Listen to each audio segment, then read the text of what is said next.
All right, welcome everybody. I'm going to go ahead and pull up our document for microeconomics for Milestone 1. And actually the document that I want to pull up first is the final project document, because I do want to make sure that everybody, even though we are only in week 2, I do want to make sure that everybody looks at this and is familiar with the end goal. The milestones are all just pieces of your final project. So I think it's important that even though you're not working on your finished product today, you're not submitting that today, you're going to have a chance to revise and add, but that you have that in mind as you work. So let me make sure I pull up the right one for you all. Here we go. Actually, you know what?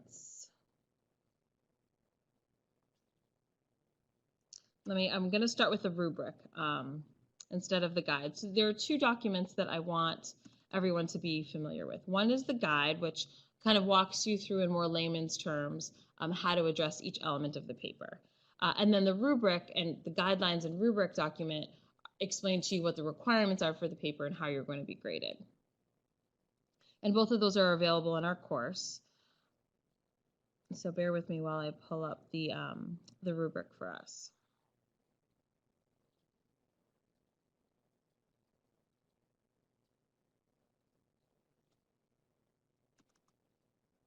Make sure to see if this is the right one.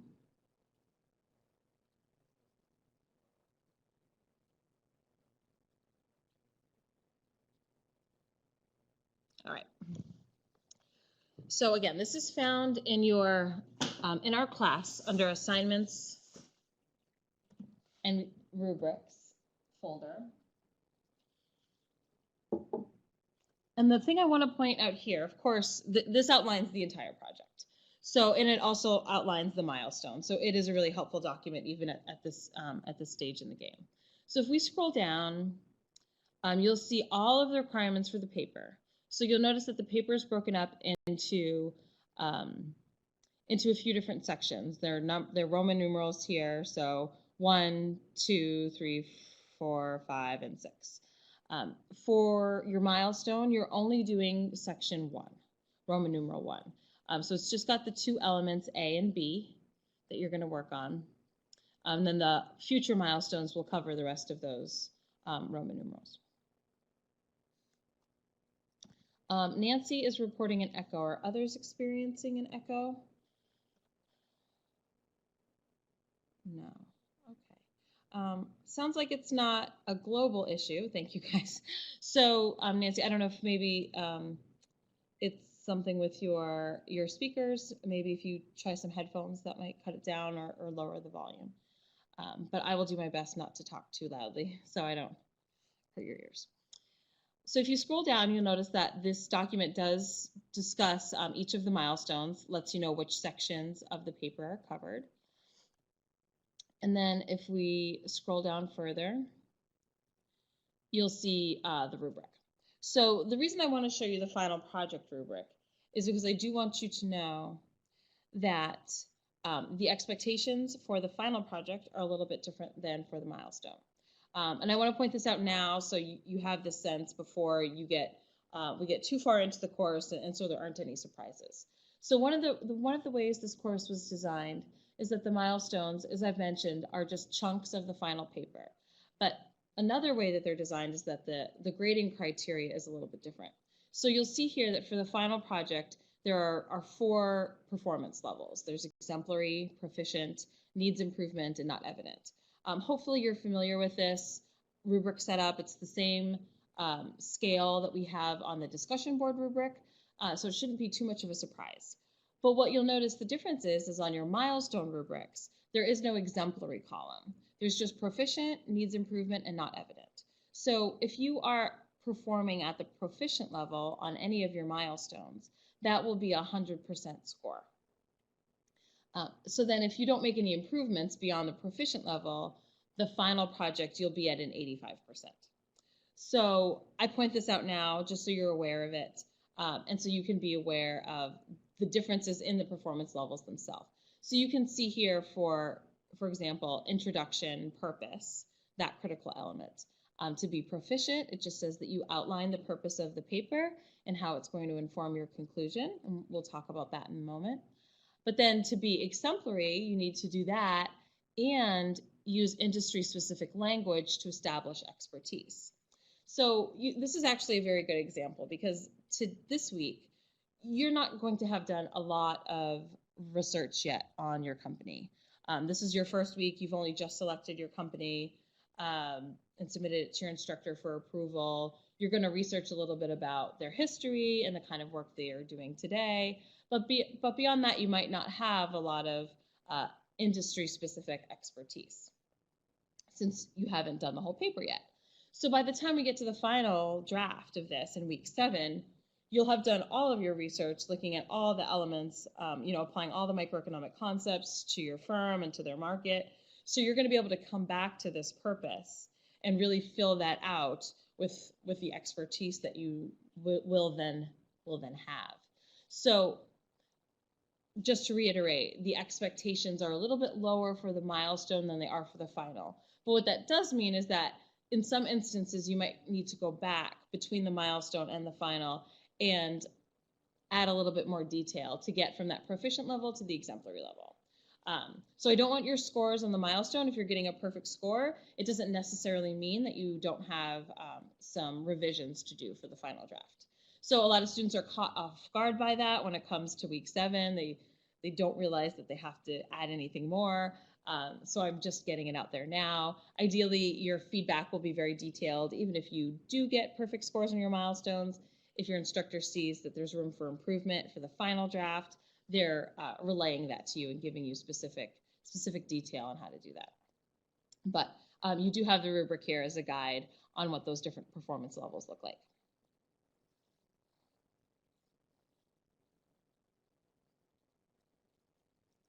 All right, any questions?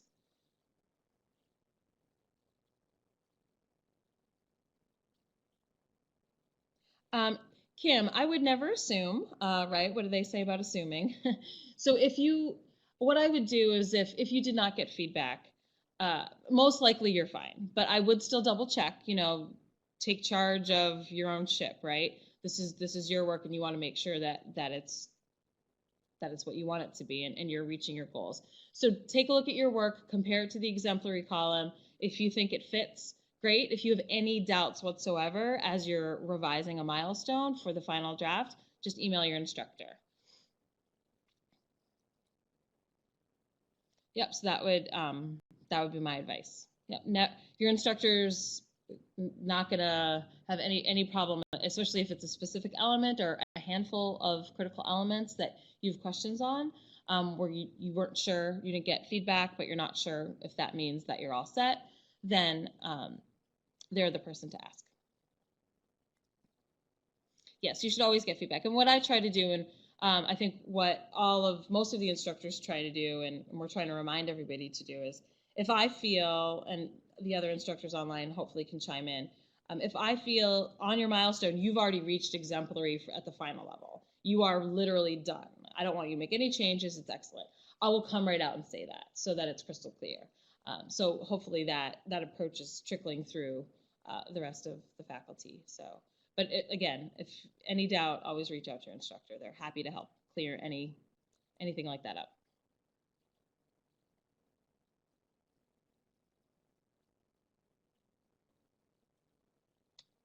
All right, so if there aren't any questions about the rubric, specifically the final project rubric, I do want to jump over to the final, the guide, where we'll talk more specifically about the critical elements.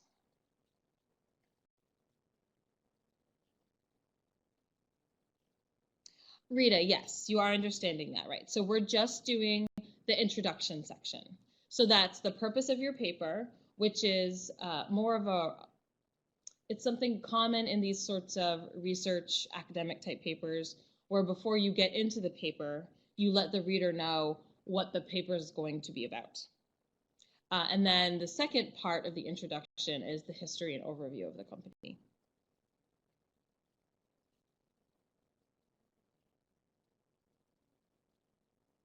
All right, so Mariah asks, if you get exemplary on one of the milestones, would it be most likely okay to add that to part of your paper without changing any content?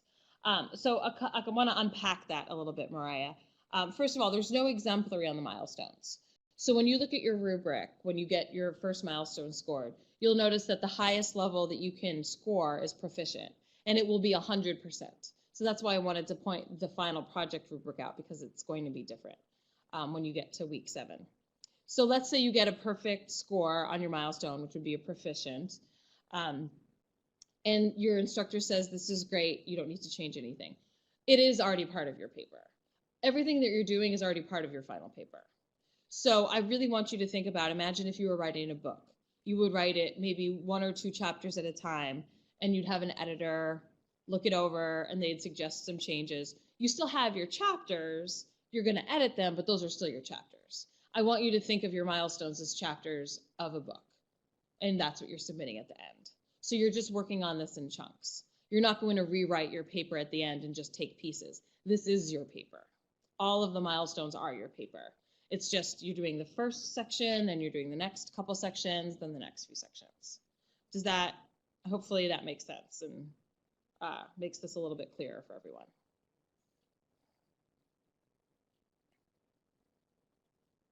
All right, there's a lot of questions. I want to make sure I don't miss anyone. Okay, yes, it is like a draft. Thanks, Ellen, for pointing that out. You're very welcome, Richard. I'm glad that was clear. Right, so Denise says it's a little confusing to write what the paper is about when we're just starting the first milestone. We are going to talk about that specifically because you're right, it is a challenge. But the reason that it's actually quite doable is because you have the whole structure of the paper and what you're going to cover outlined for you. If this were a paper that you were doing without these specific critical elements, it would be a lot more difficult because maybe you're not sure what microeconomic concepts you're going to use to analyze your company. We've outlined them for you. So that's another really good reason to look at the final project rubric, because it's going to help you with explaining what your paper is going to be about. So you have, since that came up, we can scroll back up to the top. So you have a paper prompt, and you also have an overview here that describes the project. These two things together should help you give you an idea of what your paper is going to be about. Basically, you are writing this paper about a company. You're analyzing the company using microeconomic concepts and principles in order to make suggestions for them to continue to be successful. I say continue because most of the companies we're picking, we know them, so they're already successful, but so that they can be successful and profitable going forward, using your findings from your microeconomic analysis. That's the purpose of your paper. Obviously, you want to make it a little bit more specific to your company as you research and find out more, and you can say more specifically which microeconomic concepts you're going to use, which are all outlined for you as well. So if we go to the outline, you can see the different, it tells you specifically which ones you're going to use. You're going to use supply and demand. You're going to analyze supply and demand. You're going to analyze price elasticity of demand. You're going to analyze cost of production. That's section 4. Section 5 is looking at the overall market. Now, of course, I don't expect you as your instructor or, as the host for tonight to know what all of these things are. We haven't covered price elasticity of demand yet. So I don't expect you to know that. But you can look here and I know that I'm going to be using that in my analysis. So you can include that, all of these different sections, you can just call them out right in your purpose.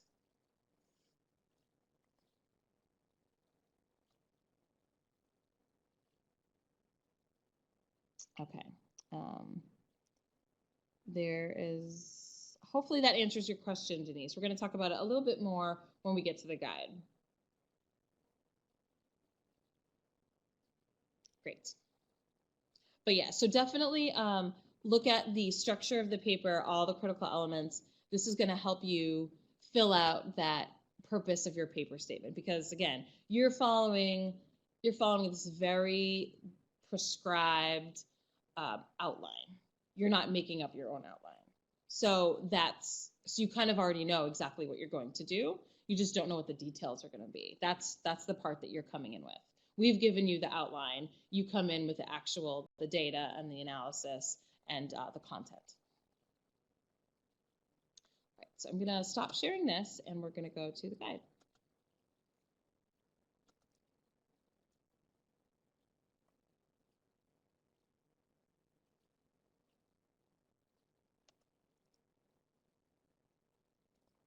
Bear with me while I pull that up through all my files.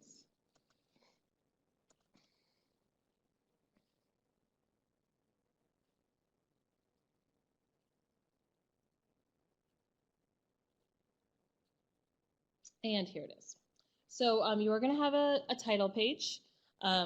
It's, you know, because we're using APA format for our citations, both in-text citations and reference page, the guide uses APA style throughout the paper. So if there's a running head, the title page is set up in APA format, Times New Roman, all that stuff is aligned with the general APA format of a paper. So you can just sort of follow the example set in the guide. As far as APA is concerned, the only actual APA requirement is the citations themselves, and it does in the final project document that we just shared say that, you know, the margins have to be 1 inch and Times New Roman 12 font. So that stuff is outlined. We do have an abstract here. Again, this is from a general format of an APA paper. Abstract is not specifically required in the rubric, so you're not required to include it. Some instructors do like to see it. They like to see you get that kind of practice. So if they are looking for it, you should include it for now, but it's not part of the rubric. So the important parts are what you're going to be graded on, and that's what we're going to get to here. So your first milestone, which is due Sunday, again, it's only covering 2 critical elements: the purpose of your paper, and then the history and overview of the company. This should be about two full pages long. You can see here, and we have some guidelines about, you know, making sure that your paper generally follows an APA format. But the purpose of your paper is probably just going to be about 1 paragraph. So that bit is short. So for this milestone to get to 2 pages, most of it's going to be in the history and overview of your company section. And again, we give a little bit of a refresher here about what the purpose of the paper is. Again, it's outlined for you already. So you're just going to fill in the details. And then it might be a little shorter here for the milestone because you don't have that industry expertise yet. But trust me that once you get to week 7 and you've done all this research and analysis, you're going to be able to come back here and add a lot more detail and really make it robust so you can reach that exemplary level for week 7 final draft.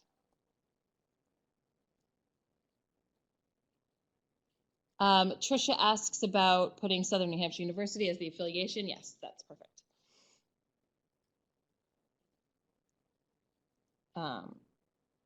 Great. So some people are looking for these guides, and it looks like Ashley is helping Melvin out. Thank you so much, Ashley, for pointing him in the right direction. Yes, there should be in the navigation box. I'm more repeating this for people who are listening to the recording. They might not be able to see the chat. All these guides and also the rubrics you can access when you click in your course on the left-hand side, Final Project, Supplemental Resources. Because the milestones are part of your final project, they do fall under that, which I know throws students off sometimes, so clear that up as well. So your purpose statement, again, this paper is going to do X, Y, and Z for X, Y, and Z. And again, you're not just analyzing it for the sake of analyzing it. You're analyzing it in order to make some conclusions about the company.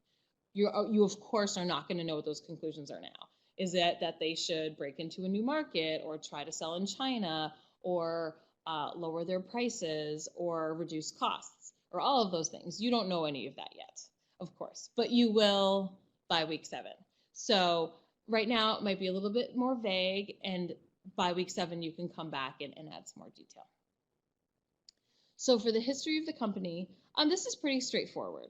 You know, if you have a younger company, your history and overview of the company might be a little bit shorter. Most of the companies on our suggested companies list have been around for long enough that I don't think you're going to have a problem getting to 2 pages. But you know, you're going to let us know how the company started. Most companies evolve. Either they change what they make or they drastically increase their product line as they grow more successful. And that's part of their success, right? So you giving us the history of the company gives us a little bit of insight into how they've been able to grow and maintain their success. So, Netflix is a great example. Everybody knows that, 10 years ago, Netflix was mailing DVDs, and now that's really not, it's not really the bulk of their business, even though technically I think that they still do it. So you can see the evolution of a company through that.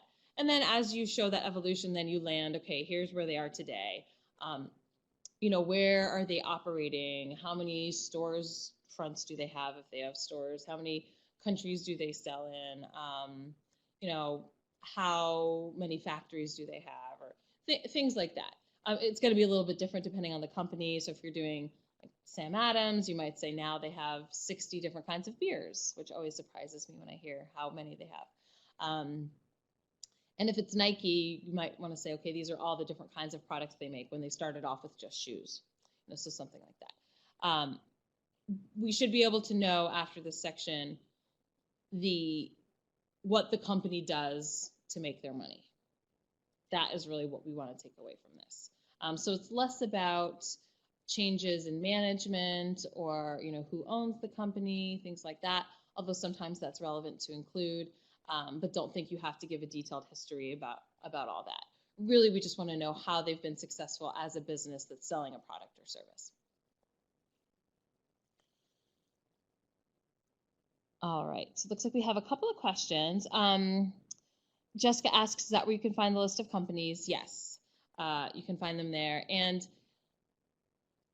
I'm not sure if it's been updated. Ellen, it should have, hopefully it was updated where if it's the PDF, you can click on the name of the company and it takes you to their investor page. So you can get the most up-to-date, or at least be close to where you can find on their website the most up-to-date annual report. So hopefully that's the one that's been uploaded. We just refreshed that for this term. Great. Oh, thank you, Christy. So yeah, that was a nice addition. And one thing to note, if you haven't picked your company, there is one on there that might sound odd, American Outdoor Brands.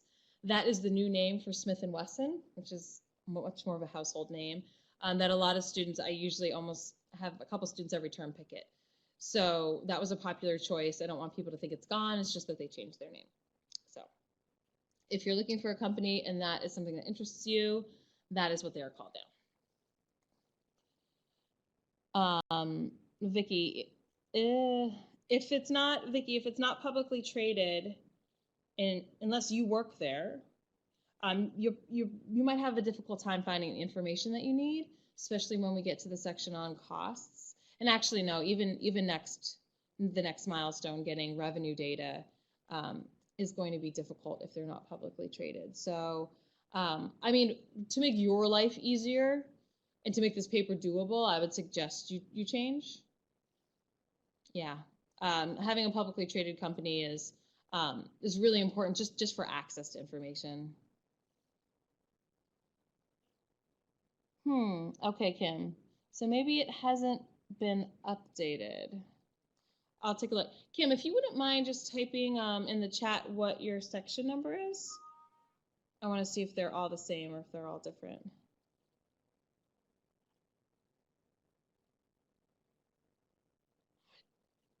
Yeah, some of the annual reports that are actually shared in the final project resources, a lot of those are 2015 still.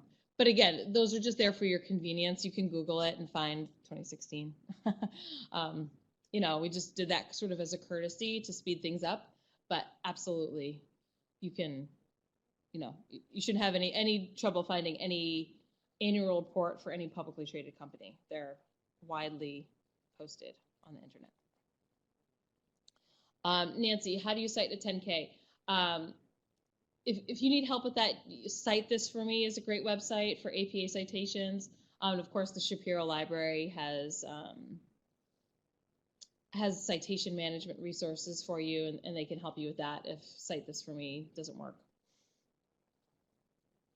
Yes, you should definitely get the latest report. You still might want to use the 2015 report. I suggest that you get 2016, 2015, and maybe even 2014. You're going to want, and we'll talk about this more in Milestone 2, but you're going to want, at least for a lot of the stuff, 5 years of data. So some some annual reports do go back 5 years when they show, revenue growth and things like that, but some only go back 3. So you might need older reports anyway. And it's helpful to read them, because once you sort of skim through one, you kind of see how the company sets up their report and where the bits are that you're interested in reading. Like they give a business overview, kind of like a lay of the land for their business and their market. That's the kind of stuff that you're going to want to be reading, because they're going to talk about their competition. They're going to talk about, what's in demand in terms of the products and services that they're selling, what concerns there are about costs that they face. So all that stuff is spelled out for investors, so investors can make decisions about how to value the company. And that stuff is also valuable for you for our analysis.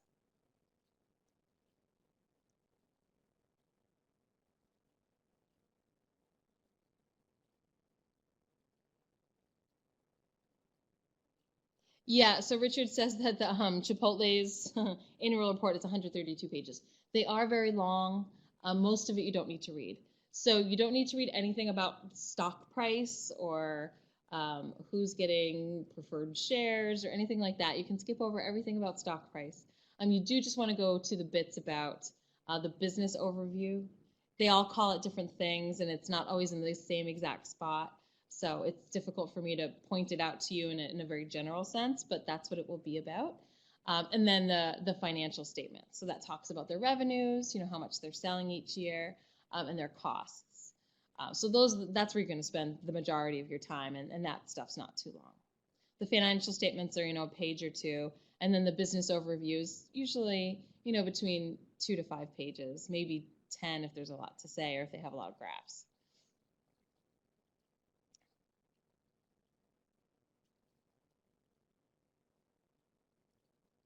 All right, so we're almost at 9 o'clock, so we covered both of the elements. Again, it's pretty straightforward. Most everything you need to find is going to be in the annual reports and on the company's webpage, especially for the more historical stuff. The annual reports will tell you more about their current business. So definitely get familiar with those and check out their website for some of their history and, traditional Google search. Wikipedia is a good jumping off point, but you should never cite it. So if you find information about your company's history from Wikipedia, again, that's a fine place to start from, but you should follow their sources and then use that. Oftentimes Wikipedia will have a source that you can link to, and then you can go to that source. That will talk about the history of the company if that's what you're looking for. So I would use that. So if you do use Wikipedia to find information, make sure that you go to the original source and then cite the original source. So Shauna Ray asks, we are at 9 o'clock, but I'll answer it quickly, Shauna. Yes, it's doable. I would agree with Ellen. If you focus on the tablet, that makes it easier. A difficult part of Amazon is the retail bit, because they sell so many things. So I think that does offer a challenge, but it's not impossible.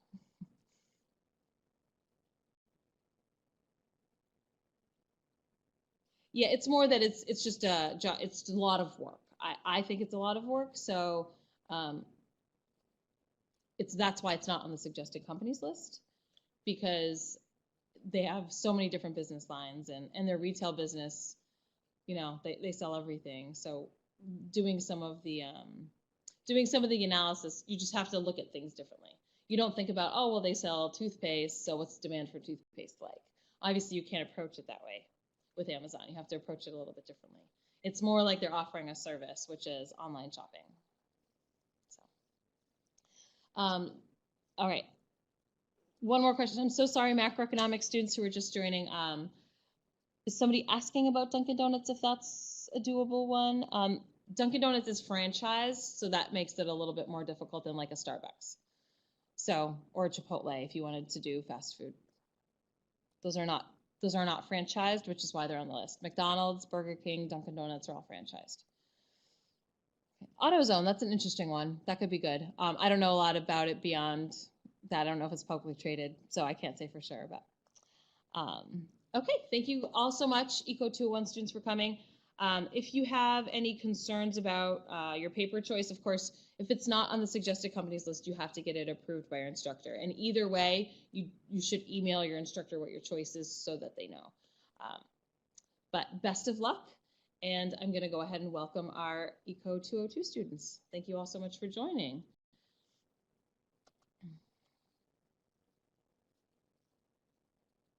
Yes, you are in the right place. Astray asks if she's in the right place. It's one big webinar. So I just pivot from Eco 201 over to Eco 202 at 9 o'clock. I am 2 minutes late, so I'm sorry about that. We had a lot of great questions from our 201 students. And now it is your turn. So first I want to share with you all, and let me find I'm going to share with you guys the final project document first, because I do want to outline the whole thing before we get into the specifics of the milestone.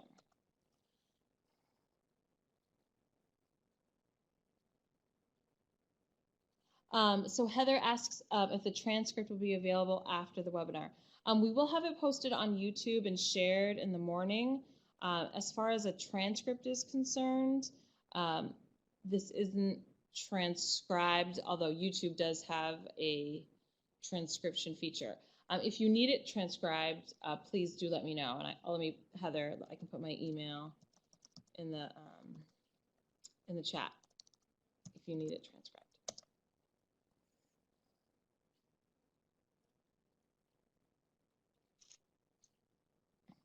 Yeah, I don't know, Heather, if the conversation will be available and when we convert the video to YouTube, unfortunately. So you can hang out here and maybe copy paste it if you need if you need to grab some of those links before you leave that were shared in the chat. All right, so Eco 202 students. Yes, so Dwight asks if Ike asks if we're going to have the recording. Yes, the recording will be available tomorrow morning. And that I will post it on YouTube tomorrow morning, and then it's disseminated to all the classes, and hopefully all the instructors will have it up sometime before the end of the business day. So this is your final project document for the macroeconomics class. So the reason I want to share this is twofold. I do want everyone to realize that the milestone is simply a portion of your final project. So your final project is a PowerPoint presentation. It's going to be between 20 to 25 slides long by the time we're done. And you're just going to work on a few slides at a time. So for milestone 1, we're going to cover 5 different critical elements. And those critical elements are going to take you about, for most students, about 7 slides. So those 7 slides are going to be basically after this week, you're going to have 7 of your 20 to 25 slides, give or take, already done. You might need to be doing some edits after you get some feedback from your instructor on milestone 1, but you've already done a big chunk of your project after you've completed the milestone. So I do want everyone to really have that in mind, that you are working on your final project. That's what the milestone is. The other thing I want to point out, which is why I'm showing you the final project guidelines and rubric right now, is that the grading criteria for milestones in this course is different than the grading criteria for the final project. So, and the thinking with this goes is that we are treating your milestones sort of as drafts, as rough drafts. So the 7 or so slides that you submit for milestone 1 are considered the drafts for that portion of your final project. So you're going to get feedback from your instructor, and then you're going to revise them, and then those will be included in your final submission in week 7, hopefully improved. And then the grading criteria for week 7 will be a little bit higher, because the assumption is that you've had time to make those edits, you've gotten feedback from your instructor, and now we understand that you can perform at a higher level. So that explains sort of the thinking behind the way that the grading was set up for this project. So Roberta mentions, and we'll get to this, I can scroll down, that she had, so she says she's developed slides for one and found that 3 events, she had a slide for each event. And that's fine. I think more slides is always okay. If you want to spread things out and not try to jumble everything into one slide, or if you just are somebody that likes to add a lot of detail, that's fine. It's more, most of the suggestions here are on the minimum side. So for this milestone, I think usually between 5 and 7 is like the bare minimum. 5 is definitely the minimum because we have 5 critical elements, and usually it's difficult to do them all in one. And sometimes you do need to spread them out. So between 5 and 7 at a minimum for this milestone. And then if you are the kind of person that likes to spread them out, some people end up with like 10, and that's fine. So the entire project is listed out here. I encourage you all, if you haven't already, to just familiarize yourself with this. We are going to be covering in Milestone 1 not quite all of the Section 1. So Section 1 is examination of macroeconomic data, and it has a bunch of specific critical elements. The only ones that we're not going to include for Milestone 1 are foreign trade. Foreign trade we cover in week 6, so that's not included. So we're doing everything else. A, 1 and 2, B, 1 and 2, and C. So those are the 5 critical elements that we're working on for Milestone 1. And then you can see the rest of the paper. We look at foreign trade, like I've mentioned. We look at fiscal and monetary policy, and then you have your conclusion. So that's going to be your project. So again, you're working on it in chunks. This chunk is mostly about economic data, and then applying that to events throughout the time that you've selected for your paper.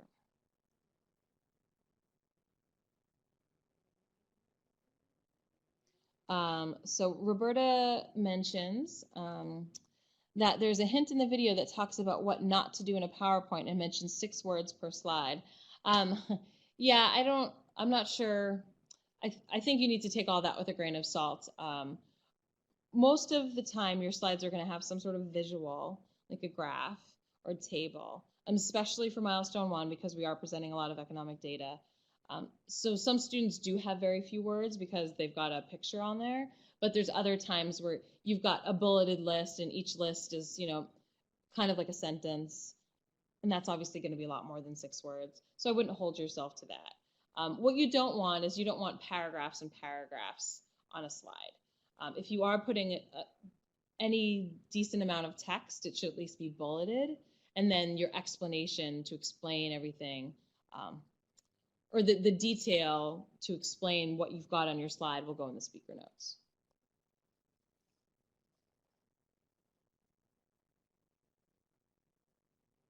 All right, so I wouldn't worry about that specific rule about 6 words per slide.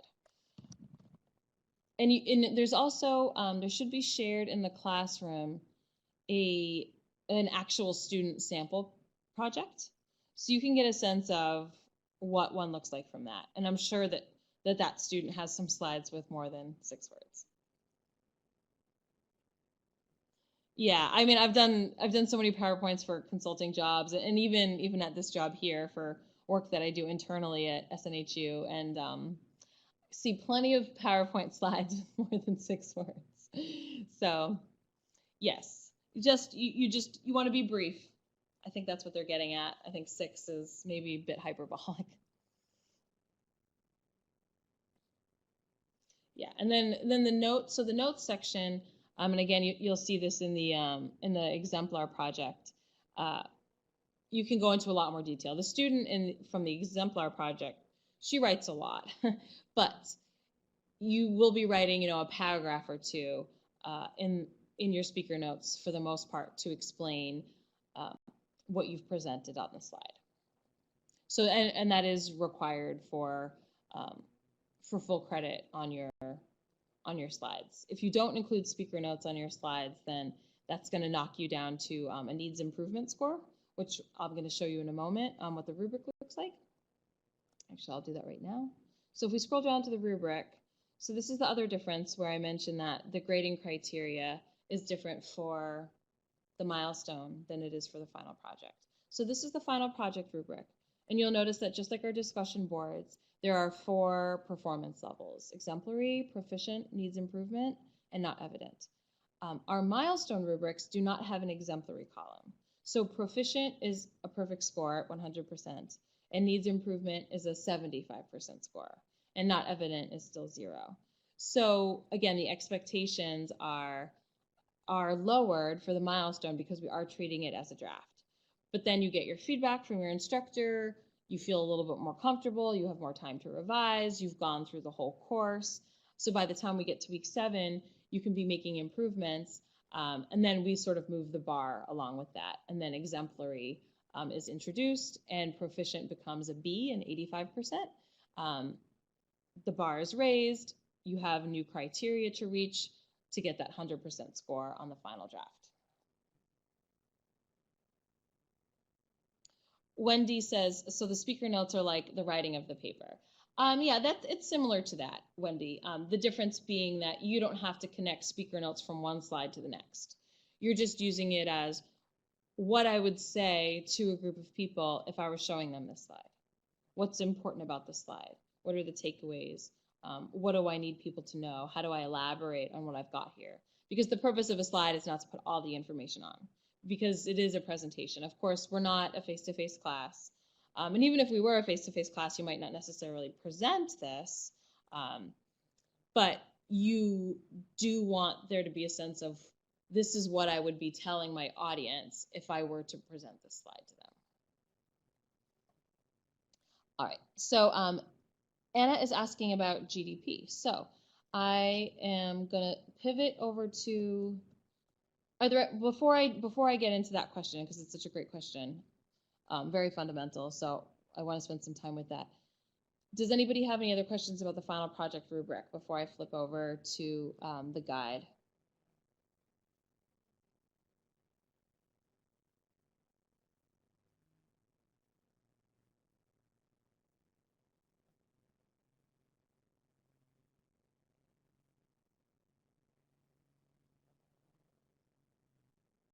Okay, I don't see any questions on that. I think this is the first time, I don't know, if Bill and Ellen, you guys are still on the line, and Kiara's here, that we've had students ask about actual stuff in one of these webinars. I'm so happy. Usually it's just questions about PowerPoint. So let's pull up this should be it. Okay, it is. So I'm going to quickly scroll up to the presentation title. So this is the entire final project guide. And again, you're only doing 5 of the critical elements that are here. So you've got your title slide. This isn't actually the second slide, the 10-year period overview is not part of your grading, but it is going to set you up for some of the elements in this milestone. So please do still create it for your own benefit, this slide. And then this is where we get into the actual critical elements. So this slide, yours won't, I'm sorry, it's going crazy here. It says 1 to 2 slides. I would definitely do 2 slides. So this first bullet here, gross domestic product and growth, that's the first critical element. I would separate that from the second one, which is choose 2 or 3 of the most relevant events and talk about how they impacted the U.S. economy. I would definitely separate those. So I would say at least 2 slides for this one. So in terms of GDP, was it Anna that asked? I know Ellen mentioned that, it's a measure of national output. I don't know if that's enough, if that's the answer that you were looking for. But so yes, GDP does measure in one way. It's not the only way to measure, but it does measure all of the output in the national economy, the domestic economy. So for students, I think one easy way to look at it is through the actual function that we use, because that's going to help you, especially later on when we think about some of the models that we use, but to think about what makes up GDP. So the things that go into GDP are consumption. So this is in the GDP formula. So consumption is you go out to the grocery store, all the stuff you buy, all the end purchases that are made are the consumption. So movie theater tickets and buying a new home or buying new clothes, buying airplane tickets, all that stuff is part of consumption. So that goes into gross domestic product. And then investment. So when a company invests in new machinery, or a business buys more computers, that falls under investment. And then there's government spending. So government spending on all the sorts of things that they do, roads, bridges, schools, police, military. That is part of the gross domestic product. And then net exports. So the reason we say net exports is because imports are already counted. So when I buy a television from Japan, that's part of consumption, but it's from Japan, so we don't want to double count it because it was also an import. So we take out the imports so as not to double count them. And then we get credit, so to speak, in our GDP for exports. Because since we're not spending money as American consumers on exports, somebody else in Japan or Germany is buying our stuff. We want to make sure that we get credit for that because it is produced here. It's part of our domestic product. It was produced here. So those are the things that make up gross domestic product. So hopefully that helps explain what it is. And then most of the time when you hear on the news or in the newspaper, people talking about GDP, they're usually talking about the growth rate. So generally speaking, unless we're in a recession, it's always growing. Part of that is just because population grows, so more people, more stuff. And part of it is because the economy just becomes more productive, better at what it does. So you will always generally see some sort of growth in normal times. And how much growth there is matters for the overall economy. So when you hear a number like 1%, most people will say, okay, that's anemic growth, or that's very slow growth. Good growth would be something, especially in this country where we're already very developed, 3%, 4%, and we've had times where it's been higher than that. So that's sort of the range in terms of growth rates that you see. And if you go back to, I don't know if you haven't picked an older decade, you might see a bigger range than that. But that's generally what we see. And when we have a recession, it actually shrinks. So you'll have some amount of GDP one year and it's actually smaller the next year. And that's what we call a recession. So that would be a negative growth rate.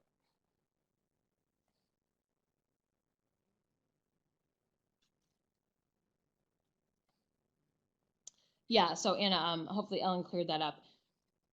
Whenever we talk about the economy being stagnant, that's a term you'll often hear. It's almost always referring to the growth rate. So it's not that we'll never talk about how big GDP is.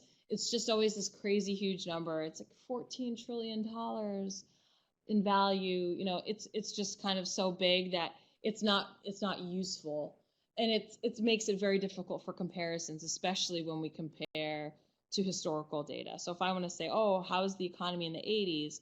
Well, it was 8 trillion. Well, now it's 14 trillion. We must be so much better. Well, yes, we've made a lot of progress, but the economy might have been booming in the 80s and right now it's not booming. I have to compare the growth rates if I want to see that. So we're not looking at the GDP itself most of the time. We're looking at the growth rate. All right, lots of questions.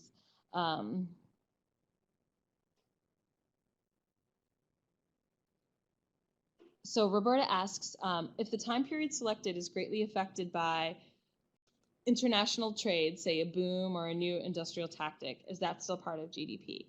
Yeah, Roberta, it's definitely international events and international trade affect GDP. When we export more, that would show up directly in the GDP calculation.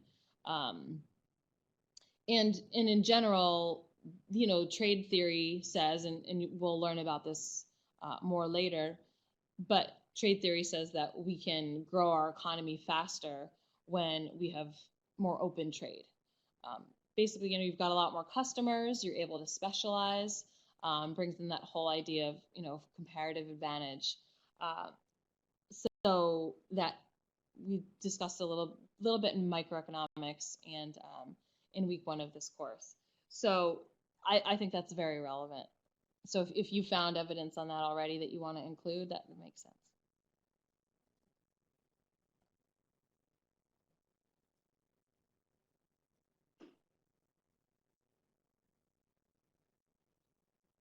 Yep. So Roberta, I wouldn't get into too much into trade theory now, only because you will cover it on the trade sections, and we're going to cover that in week 6. So it's not that it doesn't fit in; it's just that these critical elements probably aren't the place where you want to spend all your time talking about that, because you're gonna look at it separately. So when we talk about events, we're talking about events that aren't necessarily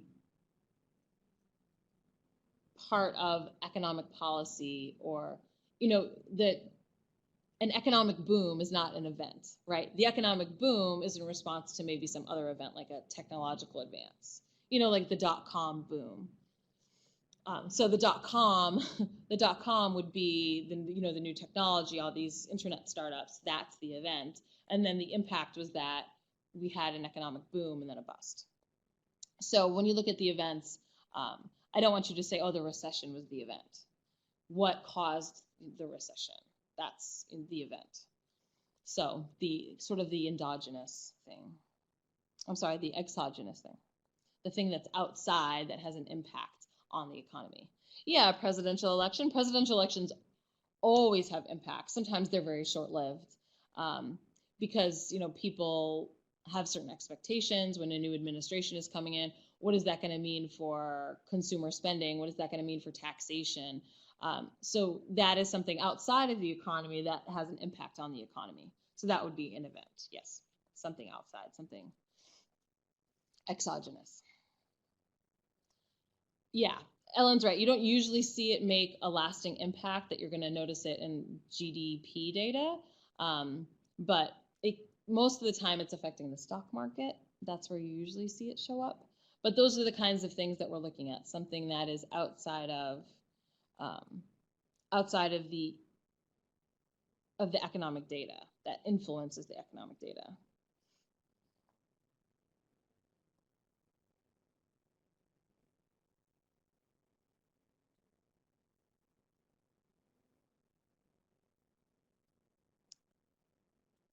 So Mallory asks, so are we supposed to know where it was at to know $14 trillion has changed and what it means? So yeah, Mallory, all that data is available to you. So actually, we can, let me try to click it here. What time is it? I'm going to show you guys the Fred website. Let me jump over there real quick because I think this will be beneficial more than that in a way. Let me get the website up and then I will share my screen with you guys.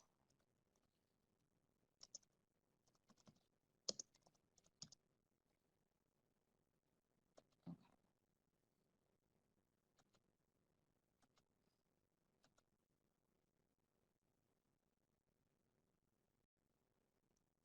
All right, I might not be able to see the chat while I'm here. So can everyone see the Fred webpage?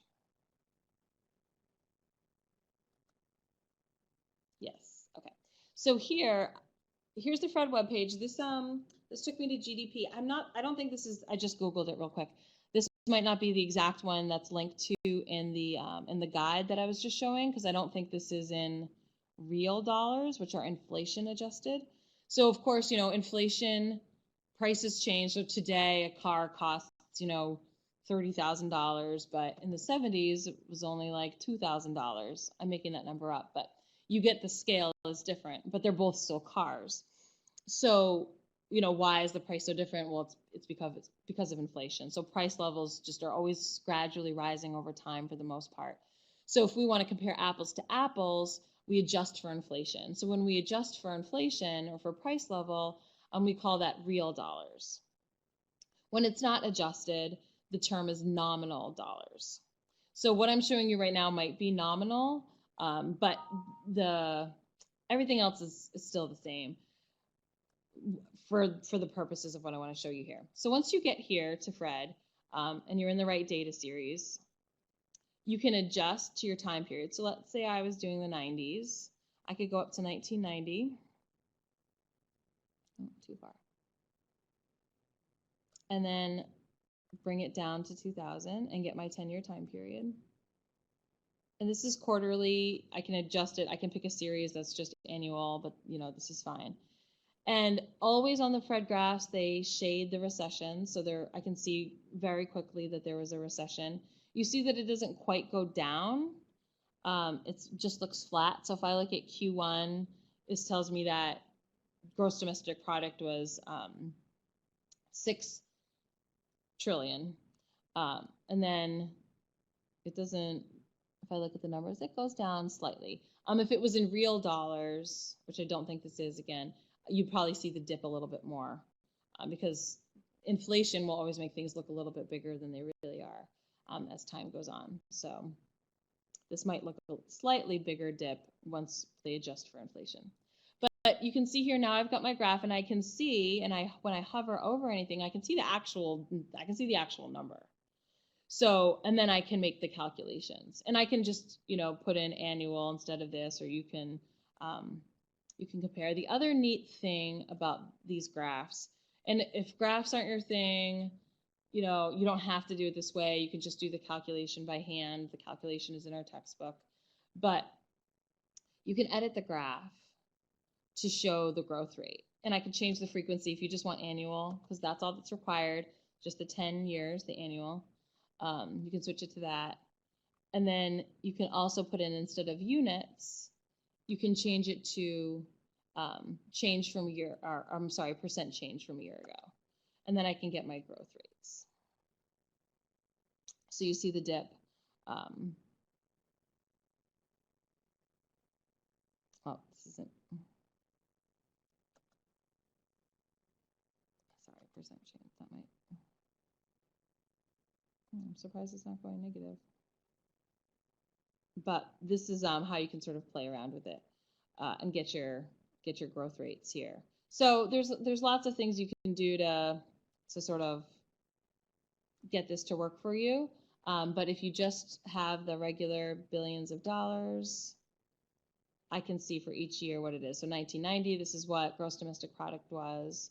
For 91, this is what it was, and I can just calculate the difference.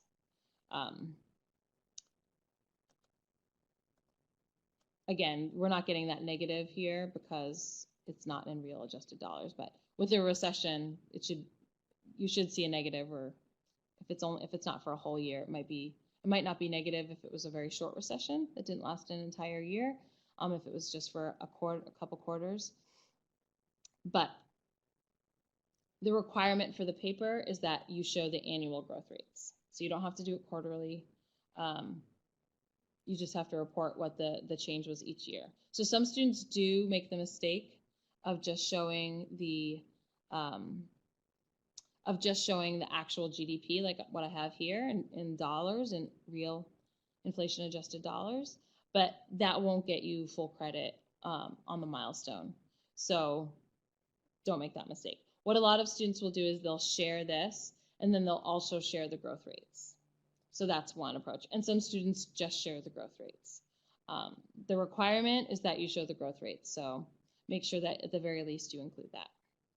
And then, once you're here in Fred, you get your GDP, and then you can also do employment. So I can this is linked in the project guide, but you can just get, just type it in once you're here, unemployment, civilian rate. We talk a lot about, in the book, talks about how we get to an unemployment rate. Generally speaking, when people talk about, unemployment is this number, they are referring to the civilian unemployment rate. So typically, the general unemployment rate that's quoted in the news doesn't include people serving in the military, and it doesn't include, and always it doesn't include people who are not part of the labor force. So that would be stay-at-home moms, retired people, students, or people who just aren't looking for work. So this is the typical one. So then you click here, and again, you're able to get your unemployment rate. You just need it annually. This shows it to you monthly, and you can just adjust that if you want to. You only need it annually. You adjust it to the years that you want, and voila. And you can take these graphs too. It's got some ways that you can grab them, share the links, so you can embed it, or you can just, with your screenshot grabber on your computer, you can just take a screenshot of it. That works too, and paste this right into your project. And then we can do the same thing for inflation. With inflation, there's a couple different ones. In the book, again, our textbook talks about them. There's, the CPI, the Consumer Price Index. That's one of the more common ones. So if that's the one you choose to use, you can pull it in. Whichever inflation price index you're going to use, just make sure that you state which it is. So that should be in your graph. Just like here, when I select this graph, it will tell me that it's the CPI, and explain how that's calculated, because each inflation index, price index, is calculated a little bit differently. And our textbook does explain how each one is calculated. So when you are in your speaker notes, whichever one you select, make sure you include the explanation of how that particular price index is calculated. So, and here it also explains. So CPIs, so if you don't feel like going back to the textbook, you can grab it here too. Here's the explanation of how CPI is calculated. And it does that for all the other ones as well. All right, I haven't been able to see your questions since I've been sharing my screen, so I'm gonna stop sharing for a moment.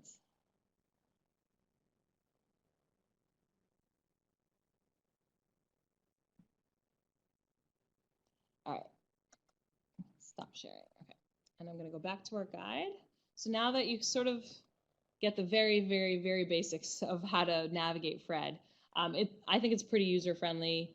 As you can see, you just type in your searches, and generally the first choice is the one that you need. But we'll go back to the document because I see some questions about the expectations for this week. So here at the very top, I'll jump back in there. So you're going to have your slide. Your first slide is probably just going to show the GDP and the growth rate, and then your speaker notes will explain a little bit about what we see. So, obviously the faster the growth rate, the higher the growth rate, the more the economy is growing. That's what the takeaway is. It might seem very obvious, but for someone who's never thought about what this stuff is, it bears explanation. Or what does it mean that the growth rate is negative? Oh, well, that means a recession. That means the economy shrank. So those are the kinds of things that, again, they might seem a little obvious now that you've read about it in the textbook, but we do want you to come out and explain it. It shows to your instructor that you know what this means, and that you can explain it in layman's terms. So Mallory asks, so we post information about GDP, unemployment, and inflation, and talk a little bit about it, and that's it for this week. So pretty much. So you've presented the data on your first GDP slide, and then the second element for GDP is explaining how relevant events impacted GDP. The GDP formula is one way where you can sort of get a sense of how things were impacted. So if there was a technology boom, like the example I gave of the .com boom, that would show up in investment. So and actually, if you want, there's a cool thing that Fred does. They do a stacked GDP. So they show you the consumption growth, and then investment growth, and then government spending growth, and then net export growth. So that's just our GDP formula. So you can see it all stacked on top of each other, and you can see how they're moving. So you might see one move more than the other. So if investment is moving because of the .com boom, you would see that show up in the data. So those are the sorts of things you can talk about. Wars are often, have a big impact on the economy. So that's another common one. So, for instance, after 9/11, there was a big drop in consumer confidence because people were just very scared. So consumption went down, and that had an impact on the economy, and we did have a recession. And 9/11 contributed to that. So those are some of the things that you would discuss here, and hopefully you can relay them back to the GDP formula. And then unemployment and inflation, same story. What about presenting the data and then explaining how it relates to other aspects of the economy and events that affected the economy. What I find here is the best approach for most students is to do unemployment and inflation separately. So you would share your unemployment data and explain and apply the models that we've developed throughout the course to explain that, and then do the same thing for inflation. We haven't developed all the models yet because we're only in week 2. So this is one of those examples where your milestone is really going to be a draft, and you might want to come back and revisit this. But we do have our GDP formula, so that can help you make the connection between, in terms of using a model and applying it to unemployment and inflation.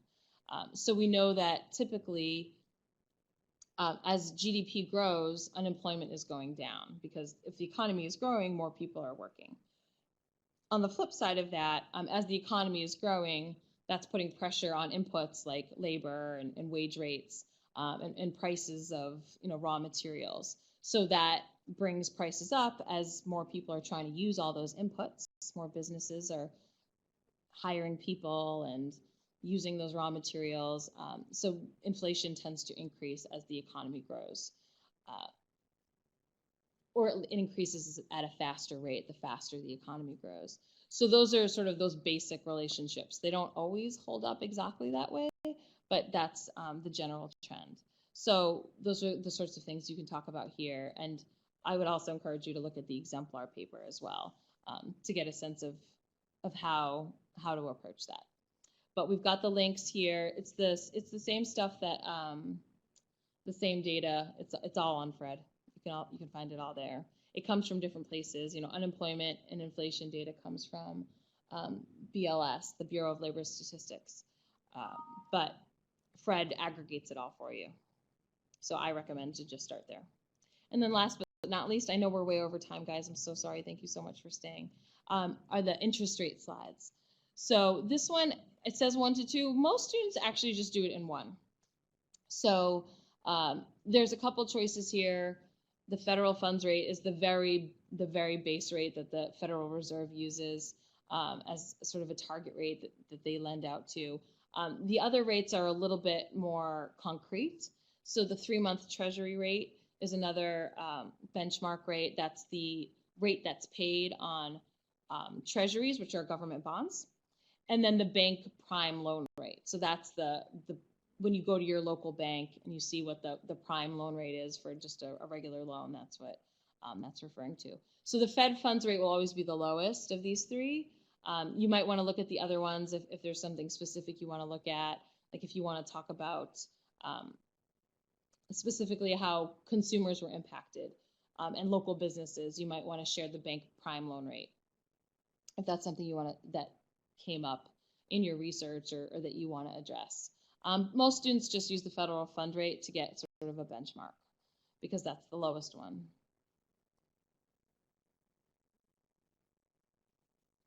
Yeah, so you only have to select one. You don't have to show the different ones. Some students do choose to, so but that's not the expectation. And it's not like you won't be able to get full credit if you only do one. So once you've got your data, and again, just like with the Fred website that I just showed, you can grab it right there, adjust for your time period, and then screenshot it and plop it right into your slide. Then you're going to discuss the following things. You're definitely going to want to check out this video. So down here, this very last bullet point looks at the relationship between interest rates and GDP. I would highly recommend that you check that out. So there's some general relationships between interest rates and things like inflation, foreign trade, and the overall and GDP overall. What a lot of students do is they talk about these things generally. What we're looking for you to do is talk about them specifically. So interest rates moved in this direction. Interest rates went up in these few years. How did that increase in interest rate How is that related to inflation in that time period? How is that related to foreign trade in that time period?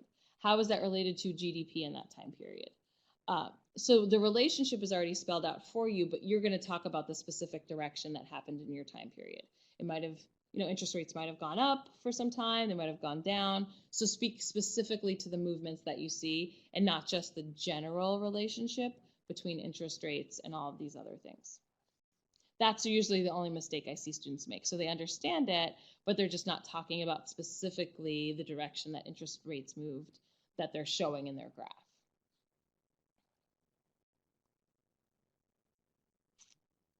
So Roberta asks, what are the domestic factors in interest rates that directly affect GDP? So that's a great question. So interest rates affect GDP in two of the most common ways are through consumption and investment. Consumption is, if interest rates are higher, people aren't spending as much money because, car loans, mortgages, even just credit cards. So that can reduce consumption. And then through investment, of course, businesses often need to take out loans to invest in new machinery, new buildings, things like that. So the higher the interest rate is, the less investment you will see. So, and then the opposite, of course, is true. As interest rates come down, people can buy more cars and go on more shopping sprees on their credit card, and businesses can invest more.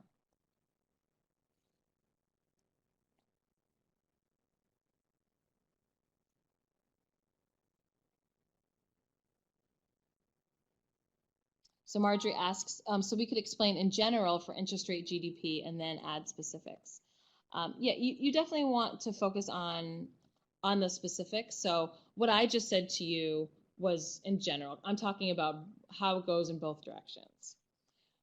But your time period it probably went, well, at least for, a particular portion, it might have gone up and then come down. But let's say that interest rates spiked for some part of the 10-year time period that you selected. You want to speak to that specifically and not just talk in generalities. The D word, data.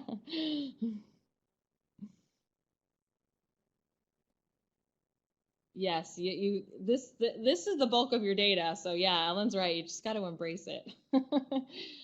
I have to say that Fred makes it really easy for you guys.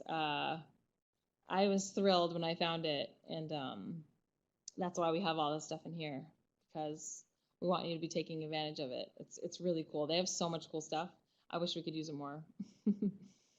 I'm making the students crazy by saying that. It's it can be pretty interesting. They've got all sorts of data on things like, child mortality, infant mortality in like every country you can think of, and gas prices and random stuff that you wouldn't think that they would have, but it's quite the resource. And you can combine data lines too. So if you want to see how two things move, and this is one you'll probably do when we get to the foreign trade stuff in your final draft. You can see how exchange rates and trade moves. You can see how imports and exports move. They tend to move together, but when you pull them up, if you pull up the lines together, you see them both grow, but exports grow a lot more than imports, which explains our trade deficit. So you can do a lot of cool things with it to really visualize the information. Yeah, that's the best part of it, Ellen. You don't have to take anybody's word for anything. Just go get the data. And I think, and then the other reason I like Fred is because, again, you can see it. You're not having to like crunch the numbers. You can see the graph and you can compare it to other graphs. You can put them together and you can say, oh, wow, look at that. These are how these things move. And I didn't realize that changed so much. And because I think when you just see numbers in a table, it doesn't have the same effect. So seeing it in a graph is, I think, a lot more powerful.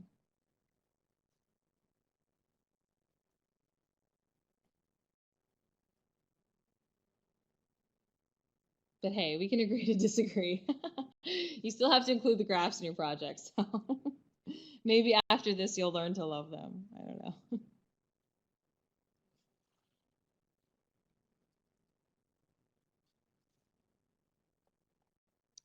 All right, well, that was the last slide. We talked already about speaker notes, so those are included for all the slides. Real quick before I let you guys go, I'm sure some of you have already abandoned me. You do need to include a reference slide. So the references themselves will be in APA format, and you still will use in-text citation. So like when you grab a screenshot of a Fred graph, if that's what you're going to do, underneath in parentheses, you would have your in-text citation, where you got it. You would cite the Fred database using an in-text citation. And then we would come here to your reference page and see the full listing.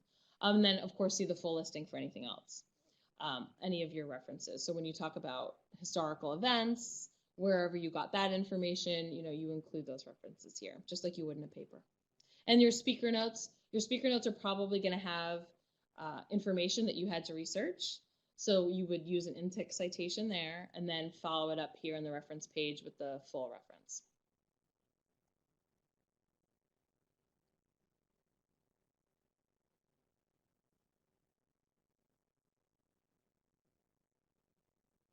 Looks like there's a few questions. Yes, it's going to be recorded, Tom asks. We'll get the recording out to you tomorrow. Will be posted in your class by your instructor. And there's also a YouTube link that I think Ellen is about to share. Thank you, Ellen. It's my YouTube link, and I never know what the hyperlink is, what the URL is. But I know you have it handy, Ellen, because you've already shared it. And so Anna asked, the citation would be on the slides and in the speaker notes. Yep, anytime on the slide or in the speaker notes where you're sharing information that you got from another source, which is often in these, because it's a research project, you have to credit your source. So you'll have your in-text citation there in the content, and then the full reference listing on your reference page. And again, there's lots of citation management stuff out there. Citation Machine, Cite This For Me. They can give you what the in-text citation ought to look like. That's the one that's in parentheses in the content, and then the full reference listing. And of course, the Shapiro Library has lots of tools and assistance for you if you're uncomfortable with doing the citations. Yep, the Writing Center is amazing. I don't think enough students take advantage of it. I think that they're like begging for more people to come. So get the word out. I think the only problem is you have to have your stuff written ahead of time in order to send it to them and get some feedback, but it's worth it, I think.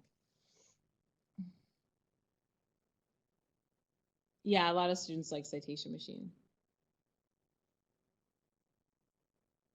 Yep, and we have an APA folder in the class as well, so all that stuff is available to help you. I think different things work for different people, so you find your secret sauce and you stick with that. So Wendy asks, what is Citation Machine? It's a website, so I imagine it's just www.citationmachine.com, but maybe if somebody has it handy, they can plop in the link for Wendy.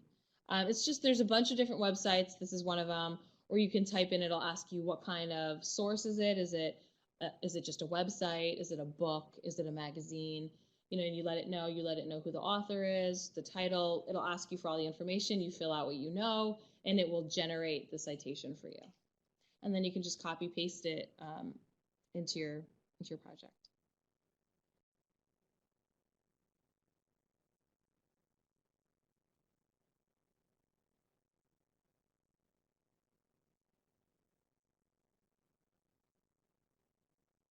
Yeah, I think, Bill, the problem with the citation sites is sometimes the input, if you're not, a lot of times students might mischaracterize the source or not have all the information. And so sometimes if what's coming in isn't great, what comes out isn't great. But they're certainly a help.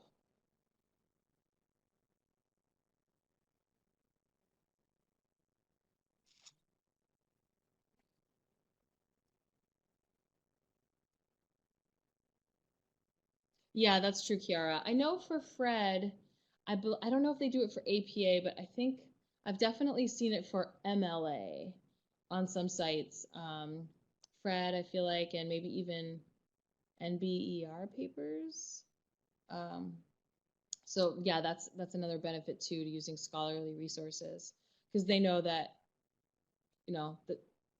that their papers are often going to be cited by others. Bringing research together. So whereas if you go to Wikipedia, you're not going to have that benefit.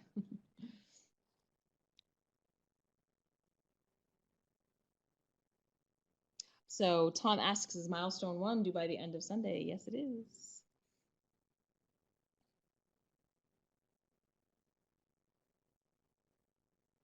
Oh, I'm not familiar with StatCrunch. I know the course. I know that Matt 240 uses StatCrunch, but I've not used it myself. But that's cool that Fred worked with it. Very neat. I'm getting ideas for new projects for this class. It's dangerous, Roberta.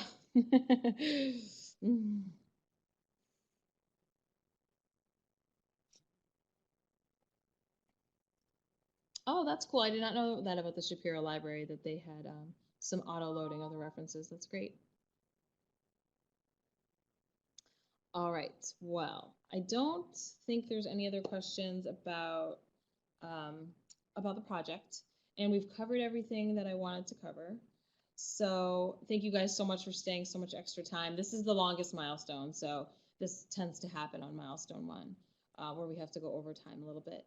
So thank you so much. And if you have any questions, of course, go to your instructor. That's first and foremost. They're more than happy to help you if you're having difficulty getting data or figuring out which events to talk about, or even just understanding, GDP and unemployment and inflation and how they all work together.